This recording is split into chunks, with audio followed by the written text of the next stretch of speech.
All right. Hi, everyone. My name is Tori Pittman, and I am a freelance court reporter and scopist living in Western North Carolina. And I was invited to speak, and the topic was breast cancer strength and survival.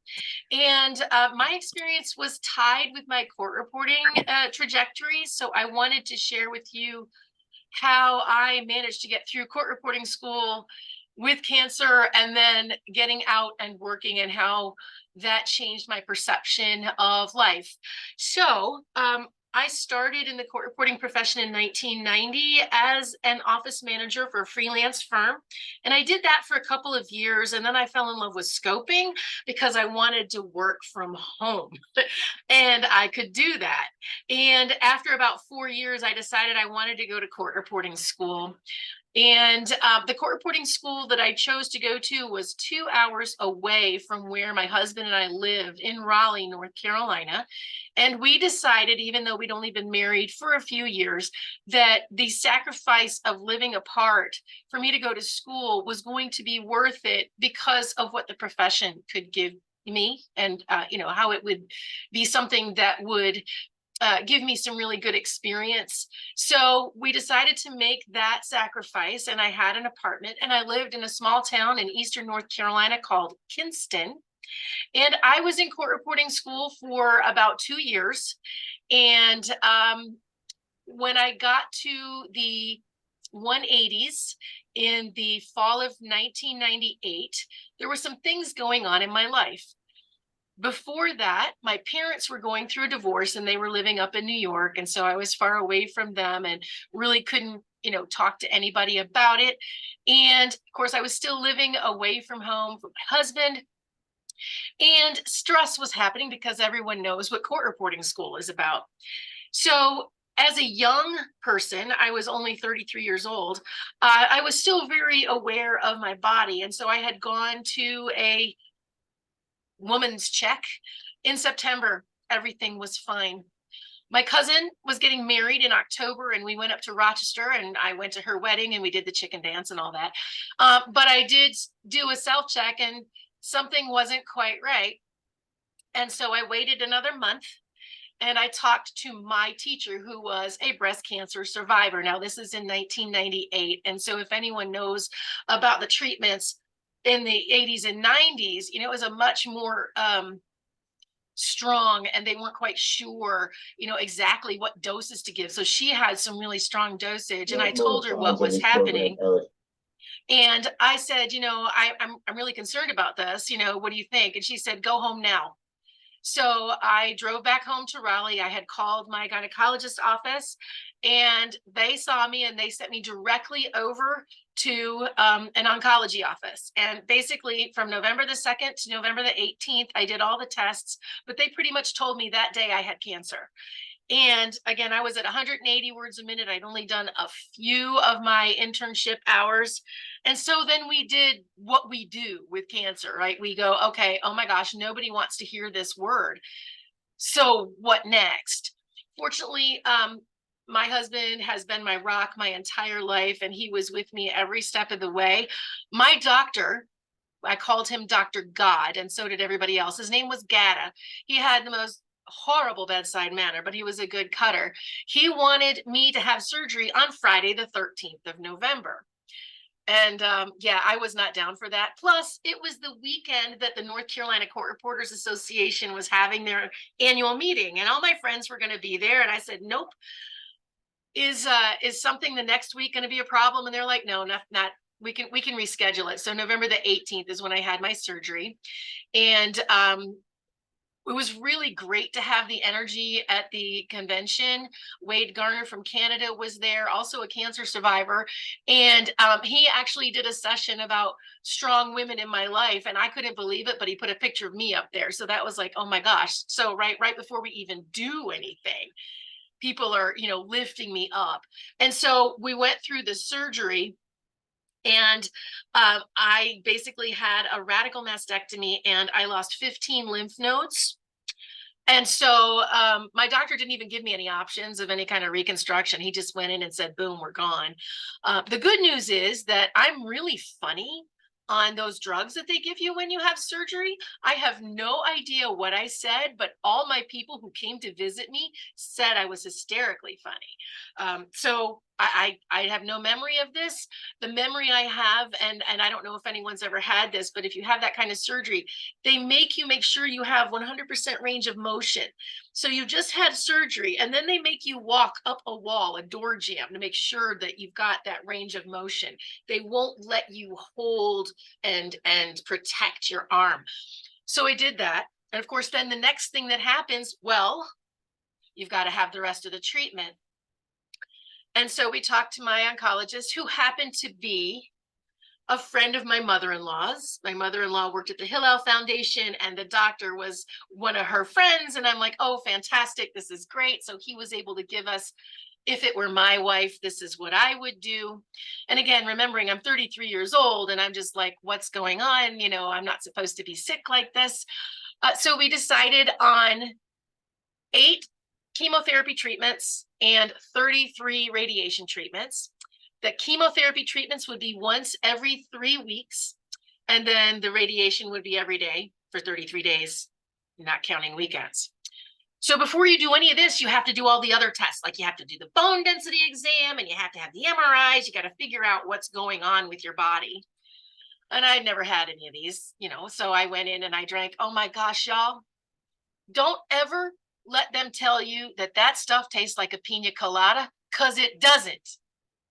They've obviously never had a pina colada in their life. Anyway, I drank it. I did that test. And, you know, my husband and I, you know, we had just some really great conversations. We're going to be fine. And my husband is in law enforcement at the time. And so he's off doing his thing. And I get a phone call. And it's from my doctor.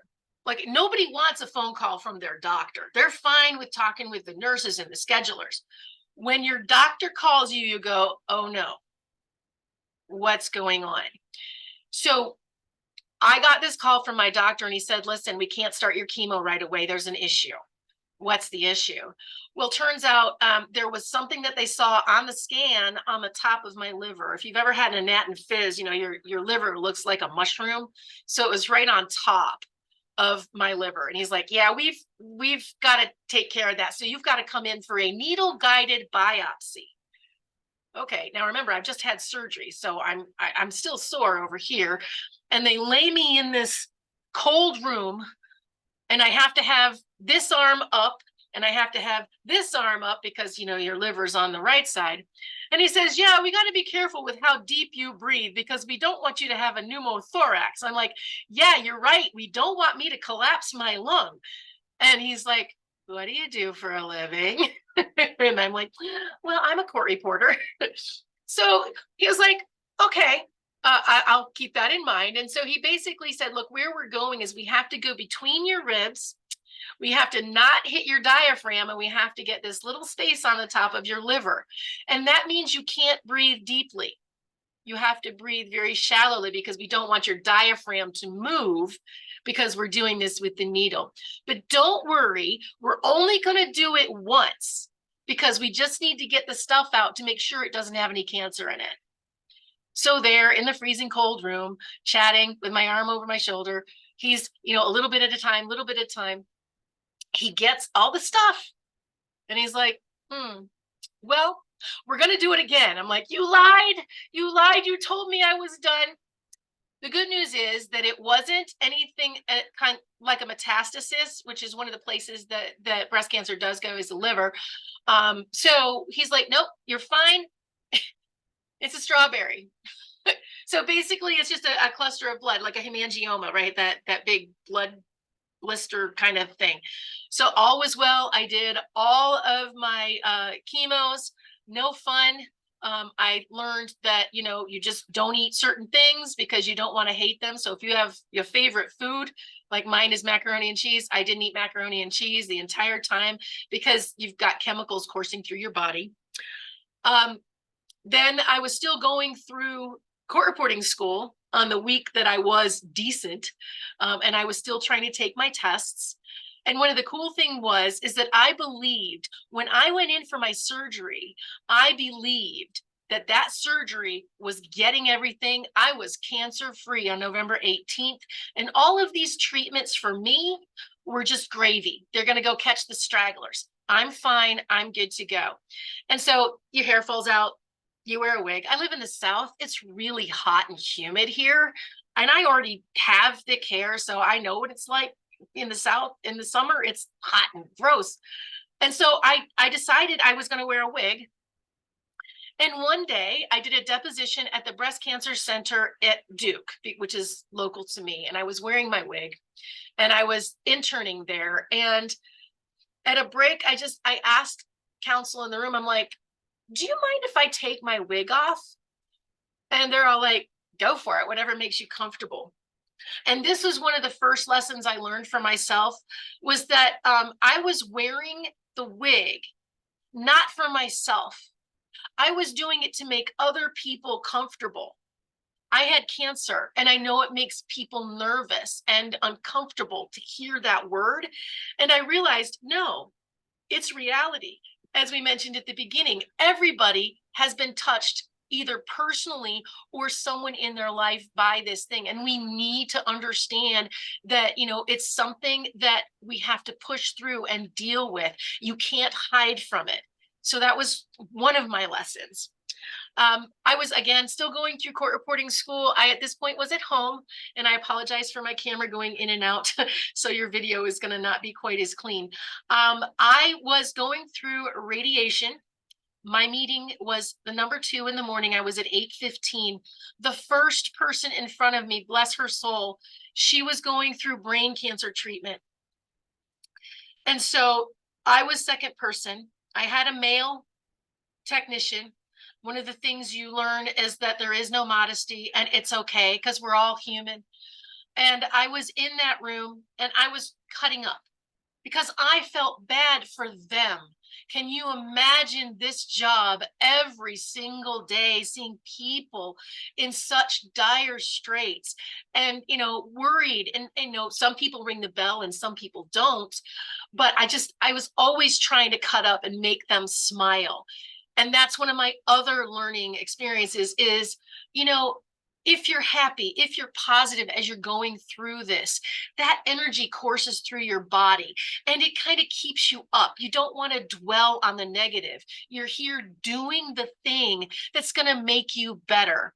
Now, I will admit, radiation therapy was much harder for me than chemotherapy. I was quite happy with those drugs. Remember, I mentioned with those drugs after the surgery, I was also quite happy with the anti-nausea drugs.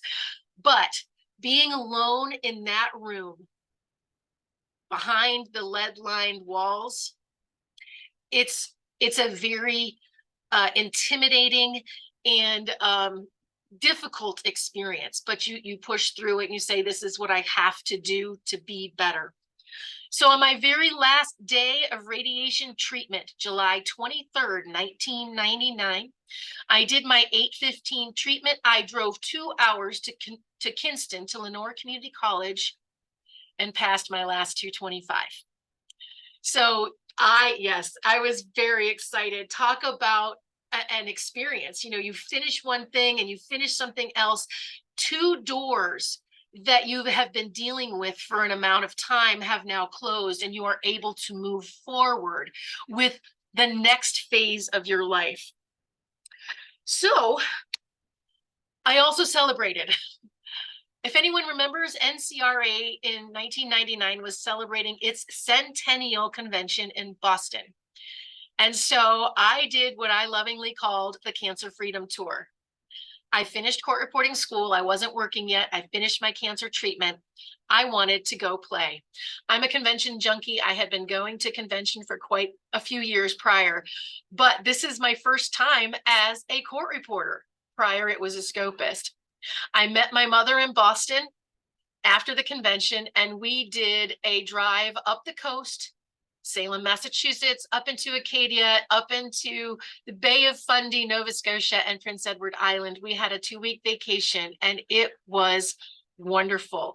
I was able to be me without school hanging over me, without medicine hanging over me. I was cancer-free. Again, I did it in the fall with my husband. We did Cancer Freedom Tour #2, where we did the California northern coast and the coast of Oregon and into the inland.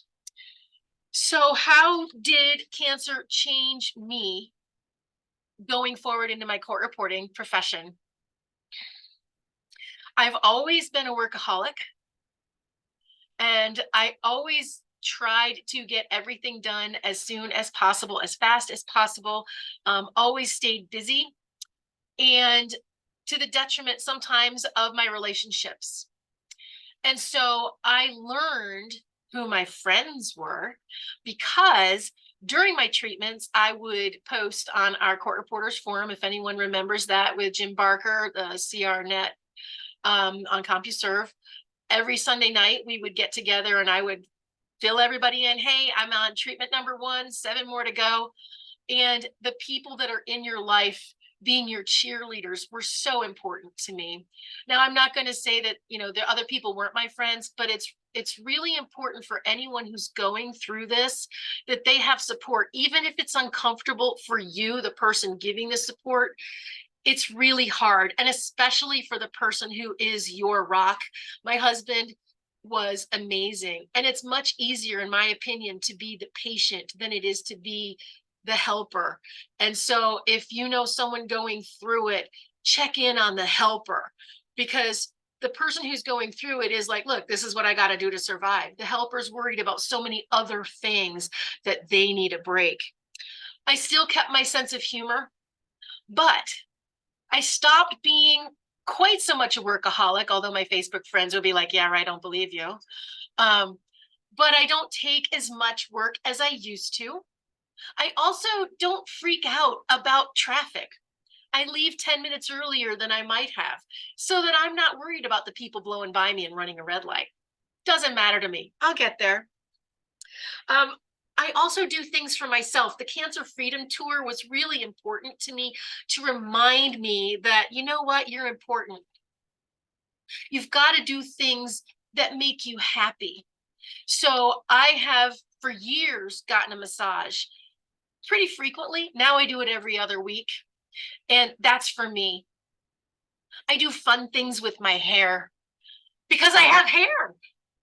For a long time, I didn't have hair. And by the way, I looked really awesome with no hair. I've got this beautiful round head, but I really love playing with my hair. So right now it's kind of blue, but it's also faded with my gray, because you know what? I've reached that age where gray is all right, because I'm still here getting ready to celebrate 25 years cancer-free. November 18th, I am going to be celebrating big time in Bryson City, North Carolina. Take the trip. Do whatever you want to do if you can fit it in. Do something different. I am not an athlete, y'all. I am a musician. I sang and played some kind of, instrument all growing up. Not an athlete. I have done 5Ks, many Susan Komen 5Ks. I have done rock and roll half marathons.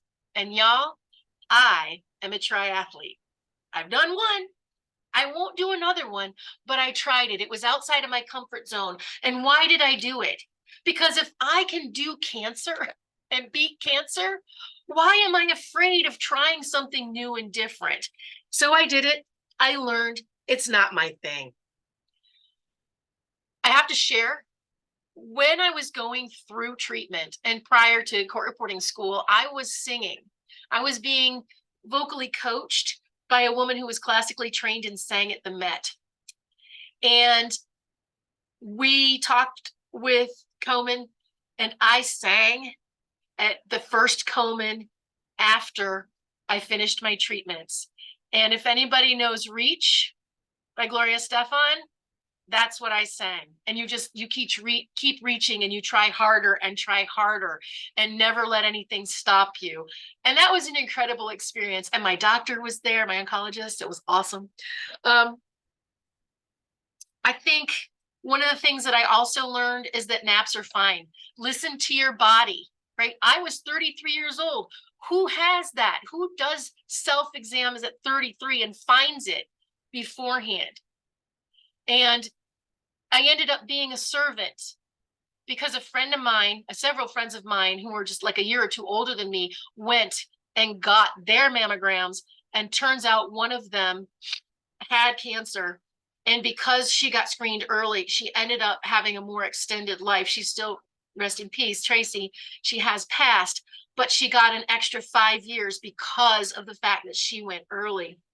Listen to your body, pay attention. You're the only one who knows what feels right and what feels wrong. Don't worry about asking for a second opinion. Although I got to admit, my second opinion was in the same office and they're like, yep, that's cancer. Yay. Life is a gift. Never take for granted any relationship, any moment. Slow down and savor. I looked out the window the other night, Friday night. I'm like, man, that moon is bright. It was a full moon. It was the harvest moon in September. And I just sat in and looked out my picture window, just looking at the moon. How beautiful is that? Always make sure that you are aware of your surroundings and what's going on in your life, and never be afraid to say, I'm concerned. I want to make sure that I am healthy. Doc, what's going on? And always pray for others if they're going through it. Support others if they're going through it. Whatever you can do to share your experience, pay it forward. And always, always be positive, because I truly believe that one of the best things that we can do is keep a positive attitude, no matter whether we're going through health issues, whether we're going through other life issues, or just generally going through life. Positivity is infectious. When we smile at someone, when we're positive with someone, it makes them happy. It makes them smile. And if we can do that little gift for someone else, that's the best thing that we can do. So I've spoken really fast, just so you know. I'm certified at 300 words a minute, and that's why I speak so fast. But I would love, love, love to answer your questions. Please feel free. I support everyone in here. Thank you so much for being here, and I appreciate you, and I'm going to stop talking.